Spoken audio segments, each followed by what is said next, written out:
चतुराई। कृपा कर हमारे चैनल जंगल सफारी को सब्सक्राइब जरूर करें, धन्यवाद। एक गरीब आदमी था। एक दिन वह राजा के पास गया और बोला, महाराज, मैं आपसे कर्ज मांगने आया हूँ। कृपा कर आप मुझे 5,000 रुपये दें। मैं 5 वर्ष के अंदर आपके रुपये वापस कर दूंगा। राजा ने उसकी बात पर विश्वास कर उसे 5,000 रुपये दे दिए। 5 वर्ष बीत जाने के बाद भी जब उस व्यक्ति ने राजा के 5,000 रुपये नहीं लौटाए, तब राजा को मजबूरन उसके घर जाना पड़ा। लेकिन वहाँ वह व्यक्ति नहीं मिला। जब भी राजा वहाँ जाता, बहाना बनाकर उसे वापस भेज दिया जाता। एक दिन फिर राजा उस व्यक्ति के घर गया। वहाँ और कोई तो नहीं दिखा। एक छोटी लड़की बैठी थी। राजा ने उसी से पूछा, तुम्हारे पिताजी कहाँ हैं?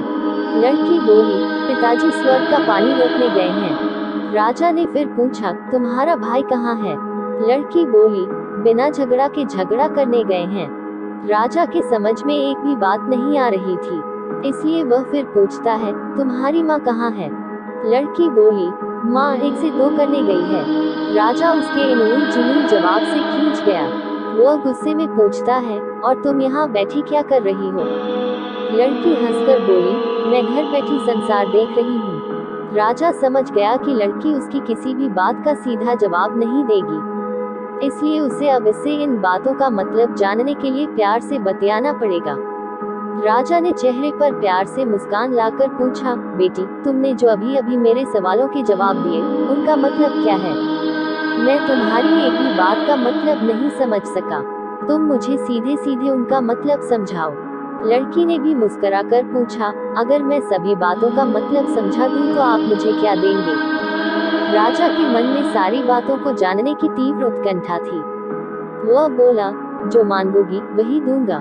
तब लड़की बोली, आप मेरे पिताजी का सारा कर्ज माफ कर देंगे तो मैं आपको सारी बातों का अर्थ बता दूंगी। राजा ने कहा, ठीक है, मैं तुम्हारे पिताजी का सारा कर्ज माफ कर दूंगा। अब तो सारी बातों का अर्थ समझा दो। लड़की बोली, महाराज, आज मैं आपको सारी बातों का अर्थ नहीं समझा सकती। कृपा कर आप कल आएं।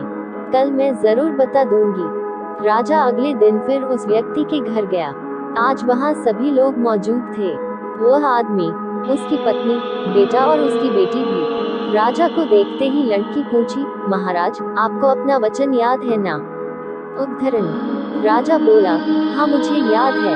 तुम अगर सारी बातों का अर्थ बता दो तो मैं तुम्हारे पिताजी का सारा कर्ज माफ कर दूंगा। लड़की बोली, सबसे पहले मैंने ये कहा था कि पिताजी स्वर्ग का पानी रोकने गए हैं। इसका मतलब था कि वर्षा हो रही थी और हमारे घर की छत से पानी टपक रहा था।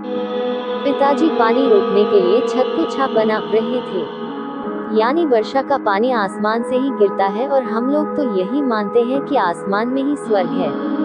बस पहली बात का अर्थ यही है। दूसरी बात मैंने कही थी कि भैया बिना झगड़ा के झगड़ा करने गए हैं। इसका मतलब था कि वे रेंगनी के कांटे को काटने गए थे। अगर कोई भी रेंगनी के कांटे को काटेगा तो उसके शरीर में जहाँ तहाँ कांटा गड़ ही जाएगा, यानी झगड़ा नहीं करने पर भी झगड़ा होगा और शरीर पर खरोंचे आएंगी। उद्धरण। राजा उसकी बातों से सहमत हो गया। वह मन ही मन उसकी चतुराई की प्रशंसा करने लगा। उसने उत्सुकता के साथ पूछा, और तीसरी चौथी बात का मतलब बेटी? उद्धरण। लड़की बोली, महाराज, तीसरी बात मैंने कही थी कि माँ 1 से 2 करने गई है। इसका मतलब था कि माँ अरहर दाल को पीसने यानी उसे 1 का 2 करने गई है। अगर साबुत दाल को पीसा जाए तो 1 दाना का 2 भाग हो जाता है, यानी यही था 1 का 2 करना। रही चौथी बात, तो उस समय मैं भात बना रही थी और उसमें से एक चावल निकाल कर देख रही थी कि भात पूरी तरह पका है कि नहीं। इसका मतलब है कि मैं एक चावल देखकर ही जान जाती कि पूरा चावल पका है कि नहीं। अर्थात चावल के संसार को मैं घर बैठी देख रही थी। ये कहकर लड़की चुप हो गई। राजा सारी बातों का अर्थ जान चुका था। उसे लड़की की बुद्धिमानी भरी बातों ने आश्चर्य में डाल दिया था। फिर राजा ने कहा, बेटी, तुम तो बहुत चतुर हो, पर एक बात समझ में नहीं आई कि यह सारी बातें तो तुम मुझे कल भी बता सकती थी, फिर तुमने मुझे आज क्यों बुलाया? लड़की हंसकर बोली, मैं तो बता ही चुकी हूँ कि कल जब आप आए थे तो मैं भात बना रही थी। अगर मैं आपको अपनी बातों का मतलब समझाने लगती तो भात गीला हो जाता या जल जाता, तो माँ मुझे जरूर पीटती। फिर घर में कल कोई भी नहीं था। अगर मैं इनको बताती कि आपने कर्ज माफ कर दिया है तो ये मेरी बात का विश्वास नहीं करते। आज स्वयं आपके मुंह से सुनकर कि आपने कर्ज माफ कर दिया है, जहां इन्हें इसका विश्वास हो जाएगा, वही खुशी भी होगी। उद्धरण। राजा लड़की की बात सुनकर बहुत ही प्रसन्न हुआ। उसने अपने गले से मोतियों की माला निकाल उसे देते हुए कहा, बेटी, ये लो अपनी चतुराई का पुरस्कार। तुम्हारे पिताजी का कर्ज तो मैं माफ कर ही चुका हूँ। अब तुम्हें या तुम्हारे घर वालों को मुझसे बहाना नहीं बनाना पड़ेगा। अब तुम लोग निश्चिंत होकर रहो। अगर फिर कभी किसी चीज की जरूरत हो तो बेझिझक होकर मुझसे कहना।